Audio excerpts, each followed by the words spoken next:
तर सराईत गुंड बाबू गायकवाडला अटक करण्यात आली आहे. काय विषय जरा विस्ताराने सांगा.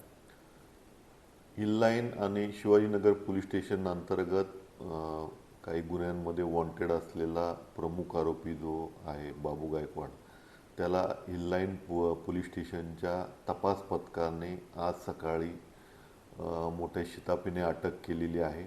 यामध्ये गुप्त बातमीद्वार, तांत्रिक विश्लेषण आणि याच्या अनुषंगाने आपण त्याला त्याच्यापर्यंत पोहोचण्यात आम्हाला यश आलेलं आहे. आज सकाळी त्याला आम्ही हिल लाईन पोलीस स्टेशनमध्ये वॉन्टेड असलेल्या एका अटेम्प्ट टू मर्डरच्या गुन्ह्यामध्ये अटक केलेली आहे. गेल्या 1 वर्षापासून विविध ठिकाणी आणि वेगवेगळ्या बातमीच्या आधारे आम्ही संबंधित गुन्हेगाराला पकडण्याचे प्रयत्न करत होतो, परंतु आज हिल लाईन पोलीस स्टेशनच्या तपास पथकाला यामध्ये यश आलेलं आहे. आज रोजी माननीय न्यायालयासमोर त्याला आम्ही हजर करून पुढील पोलीस कस्टडी घेत आहोत. शिवाजीनगर पोलीस स्टेशनच्या MPDAमध्ये पण तो वॉन्टेड होता, त्यानुसार पण पुढील कायदेशीर कारवाई आम्ही करत आहोत. तर यापूर्वी या गुन्हेगारावर काही गुन्हे दाखल आहेत का?